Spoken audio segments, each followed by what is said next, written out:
Bismillahirrahmanirrahim.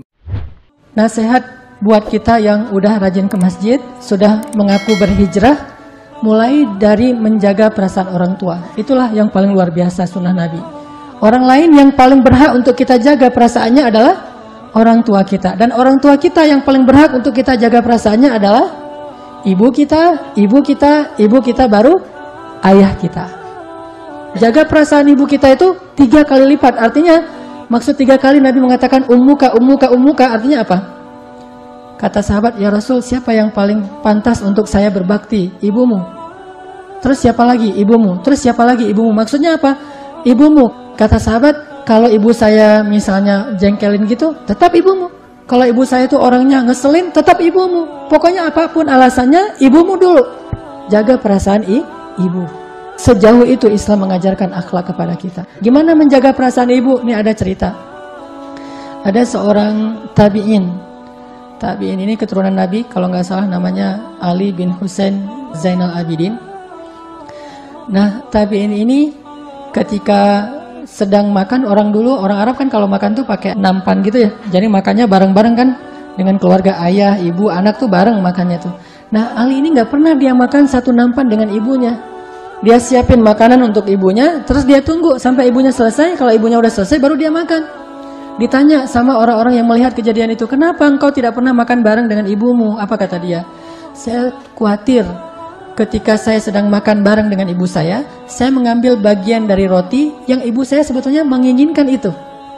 Tapi udah ada di tangan saya, sehingga ibu saya merasa harus ngalah demi saya. Ibu saya merasa ingin tapi nggak tersalurkan dan segala macam. Saya nggak mau itu terjadi. Gara-gara makan bareng dengan ibu, terus saya mengambil bagian daging, bagian roti, bagian nasi yang ibu saya menginginkan itu. Jadi saya diam aja, tunggu aja dulu. Yang mana ibu saya suka, dia biarin makan sepuasnya.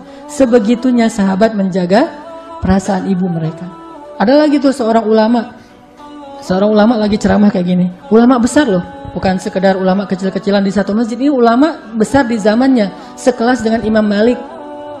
Ulama besar lagi ngajar di masjid, dan muridnya banyak banget, dan dia sangat dihormati. Bahkan banyak dari muridnya itu ulama juga. Lagi ngajar di masjid, sore-sore gitu, tiba-tiba ibunya, karena rumahnya dekat dengan masjid, ibunya keluar terus manggil-manggil dia. Katakanlah misalnya nama ulama ini Syekh Muhammad gitu ya. Muhammad dipanggil sama ibunya. Langsung dia berdiri. Ya ibu gitu. Ya Muhammad, kata ibunya, kasih makan ayam. Disuruh kasih makan ayam di belakang. Bukan, ya Muhammad beli obat buat ibu sakit. Kalau itu kan penting. Ya Muhammad siapin makanan buat ibu. Ya Muhammad masak air, ibu mau mandi, kan itu penting ya. Ini nggak penting banget perintahnya. Kasih makan ayam. Coba, apakah Syekh ini mengatakan, ya ibu sebentar ya, ini lagi ngajar nih, ini lebih penting daripada ngasih makan ayam? Nggak ada. Ibu sebentar lagi ya, tunggu sampai selesai. Ibu saya lagi di dalam masjid segala macam. Enggak. Ketika ibunya manggil, ya Muhammad, ya ibu, kasih makan ayam. Oh ya, langsung lari. Tinggalkan murid-muridnya, majelis taklim, langsung nyari ayam-ayamnya dikumpulin, kasih makan, sampai selesai baru balik lagi ke dalam taklim. Sebegitu mereka menjaga perasaan. Gak mau mengatakan entar sama sekali. Kenapa? Kalimat entar itu mereka khawatirkan akan mengganggu perasaan ibunya. Itu sunnah Nabi banget. Jaga perasaan. Sekarang kita ngakunya udah rajin ke masjid, sudah sering ikut taklim, dan yang luar biasa lagi kita komitmen mau berhijrah. Salah satu hijrah yang harus kita benar-benar kuatkan itu adalah hijrah akhlak.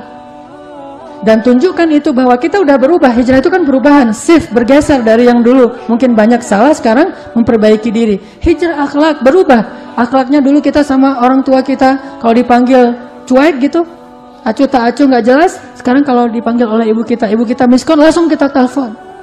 Atau ibu kita SMS, langsung kita datang. Ibu kita panggil, langsung kita hadir. Apapun yang diinginkan oleh ibu kita, nggak ada yang lebih penting daripada ibu. Bahkan sholat sunnah sekalipun. Ada seorang ulama sedang sholat sunnah, ibunya ketok pintu, panggil namanya Muhammad gitu. Dia dalam sholat sunnahnya mikir gini, sholat ibu, yang mana nih yang harus dipilih? Dia lagi sholat sunnah, ya bukan sholat wajib.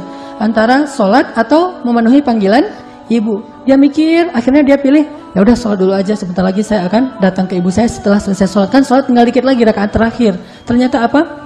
Kata para ulama, orang itu dicela oleh Allah Subhanahu wa taala dan dihukum dengan hukuman yang berat. Hanya gara-gara tidak segera, bukan nggak datang, cuma nggak segera datang kepada panggilan ibunya. Alasannya tuh bagus. Alasannya karena pengen menyelesaikan sholat sunnahnya. Dan apa kata Nabi? Kalau kita dipanggil oleh ibu kita, sedangkan kita lagi sholat wajib, maka singkatkanlah sholat wajib kita demi memenuhi panggilan ibu kita segera. Kalau sholat wajib kan nggak boleh dibatalin, maka dipersingkat. Lagi sholat zuhur di masjid, ternyata misalnya ibu kita miss call gitu, dan ringtone-nya tuh ringtone ibu kita tahu misalnya, ini ibu saya nih yang miss call. Langsung sholat kita itu bacanya Al-Ikhlas. Al-Ikhlas dibagi 2, 1 rakaat Qul huwallahu ahad, 1 rakaat Allahus samad. Udah, pengen cepat-cepat pulang memenuhi panggilan ibu, itu Allah ridho banget tuh kayak gitu.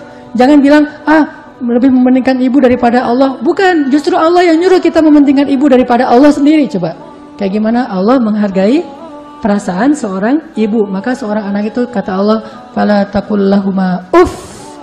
Uff itu kalimat yang kalau kita lihat bukan durhaka sih. Uff itu nggak akan durhaka orang gara-gara misalnya ibunya bilang pergi ke sana gitu atau malas gitu misalnya, itu kan nggak akan durhaka.